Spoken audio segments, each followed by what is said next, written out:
इंसान को शिकवे और इख्तलाफ का हक़ तो अल्लाह ताला से भी देता है और इंसान अपना ये हक़ कुदरत के सामने भी इस्तेमाल करता है। लिहाजा मैं अपना ये हक़ आज मौलाना के सामने भी इस्तेमाल करूँगा।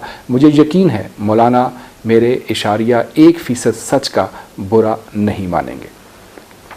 वज़ीर आज़म हाउस में टेलीथॉन थी। मेरे सहाफ़ी और एंकर दोस्तों ने वज़ीर आज़म के साथ मिलकर चंदा मांगा और अल्हम्दुलिल्लाह पूरी दुनिया से 55 करोड़ रुपए के वादे नाजिल हुए, जबकि टेलीथॉन पर चैनल्स का 1 अरब रुपए का कमर्शियल टाइम खर्च हुआ। हुकूमत अगर इस खवारी के बजाय टेलीविज़न चैनल्स को हुक्म देती कि आप अपने अपने 3 घंटे कमर्शियल को दें, शाम 4 बजे से 7 बजे तक सिर्फ इश्तिहार और पेड कंटेंट चलाएं और इससे जितनी रकम मिले वो आप कोरोना फंड को दे दें, तो यकीन करें 55 करोड़ रुपए से ज़्यादा रकम जमा हो सकती थी। लेकिन हम क्योंकि भीख का आलमी रिकॉर्ड कायम करना चाहते थे, लिहाजा हमने वो कायम कर दिया। कोरोना इस वक्त 210 मुल्कों में है, लेकिन हमारे वज़ीर आज़म दुनिया के वाहिद हुक्मरान हैं जिन्होंने लॉकडाउन में फंसे लोगों से चंदा मांगा और आखिर में सिर्फ 55 करोड़ रुपए के वादे मिले। मुल्क में रोज़ इससे दुगना टोल टैक्स जमा हो जाता है। हुकूमत ने आखिर में चंदे में बरकत डालने के लिए मौलाना तारिक जमील को भी टेलीथॉन में झोंक दिया और मौलाना ने दुआ से पहले पूरी कौम को मीडिया समेत झूठा करार दे दिया। मैं मौलाना की ऑब्जर्वेशन की तौहीन नहीं करता। मौलाना जानते हैं कौम में तबलीगी जमात के 1 करोड़ कारकुन भी शामिल हैं। अगर पूरी कौम झूठी है तो फिर ये मुबल्लिग सच्चे कैसे हो सकते हैं। पीछे रह गया मीडिया, तो मैं मीडिया वर्कर की हैसियत से चंद सच सामने रखना चाहता हूँ। मौलाना ख़ुद फैसला कर लें हम लोग कितने झूठे हैं। हमने चीन को $250 मिलियन की इमदाद और $500 मिलियन की ग्रांट पर तैयार कर लिया था। हम वज़ीर आज़म मियाँ नवाज शरीफ को चीन ले गए। वज़ीर आज़म ने सिर्फ कहना था और चीन ने हमें $750 मिलियन दे देने थे। लेकिन सुबह नाश्ते की मेज़ पर नवाज शरीफ ने मुझे और वज़ीर ख़जाना सरताज अज़ीज़ को कहा, मैं चीन से पैसे नहीं मांगूंगा। मुझे नवाज शरीफ से बच्चों जैसी हरकत की तवक्को नहीं थी। मुझे वज़ीर आज़म के तर्ज़ अमल पर बहुत अफसोस हुआ।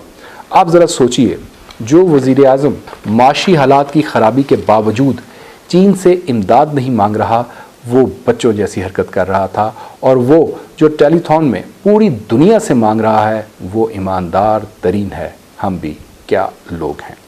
ये वफाकी वज़ीर उमर अयूब के वालिद गौहर अयूब का लिखा हुआ सच है और मैं ये सिर्फ रिप्रोड्यूस कर रहा हूँ। लेकिन मुझे आज सारा दिन जितनी गालियाँ पड़ेंगी मौलाना उनका तसव्वुर भी नहीं कर सकते, और हम लोग इस फ़ज़ा में सच बोलते और लिखते हैं। मौलाना ख़ुद इस चैनल के मालिक का नाम नहीं ले रहे जिसने कहा था चैनल बंद हो सकता है लेकिन झूठ नहीं रुक सकता। लेकिन वो लोग जो रोज़ जाबिर हुक्मरानों के सामने पूरे नाम लेकर सच बोलते हैं वो सारे के सारे झूठे हैं। सच तो ये है, इस मुल्क में सच को मशकूक बना दिया गया है। हम जनरल परवेज़ मुशर्रफ, शौकत अज़ीज़, आसिफ अली ज़रदारी और मियाँ नवाज शरीफ के अच्छे कामों का एतराफ़ भी करें तो पाकिस्तान तहरीक इंसाफ के ऑफिशियल पेजेस से गालियों के दहाने खुल जाते हैं। मौलाना ये भी छोड़ दें, सिर्फ ये बता दें क्या ये सच नहीं हम एक भिखारी मुल्क थे, पूरी दुनिया हमें मंगता समझती थी, लेकिन हमने अब वज़ीर आज़म को भी चंदे पर लगा दिया। ये भी अब दिल खोल कर दें की सदा लगा रहे हैं, और लोग इसके बाद जब कहते हैं खुदा खौफी करे तो जवाब आता है वज़ीर आज़म कौन सा अपनी ज़ात के लिए मांग रहे हैं। हमने मुल्क में अपनी आँखों से बड़े बड़े दिलचस्प वाक़यात देखे हैं, लेकिन ये मंज़र पहली मर्तबा देखा। अब्दुल सत्तार ईदी के साहबजादे फैसल ईदी खुद लोगों से चंदा लेकर चंदे का चेक बनाते हैं और ये चेक वज़ीर आज़म को दे देते हैं और वज़ीर आज़म वो वसूल भी कर लेते हैं। और वज़ीर आज़म ख़ुद डेओस में खड़े होकर कह देते हैं मेरा ये दौरा मेरे दोस्त इमरान चौधरी ने स्पॉन्सर किया था। और ये सच की इस फहरिस्त के वो इशारिया 1% सच हैं जो जबर के इस मौसम में भी मीडिया ने बोले। लेकिन तारीख़ की ईमानदार तरीन हुकूमत क्या करती है। ये रिपोर्ट्स लीक होने के बाद हमने रिपोर्ट जारी कर दी का डंडोरा पीटना शुरू कर देती है। और बस मौलाना साहब ये क्या जुनून है, ये क्या इश्क है जिसमें रोज़ लैला नज़र आता है और मजनू नज़र आती है, हो रहा है और अहले ईमान तमाशा देख रहे हैं। मैं आखिर में ये मानता हूँ कि अल्लाह ताला ने पहली मर्तबा दुनिया के एक इंसान के लिए अपना असूल बदल दिया। अल्लाह कुरान में इरशाद फरमाता है हम जालिमों में से बाज़ को बाज़ पर हुक्मरान बना दें।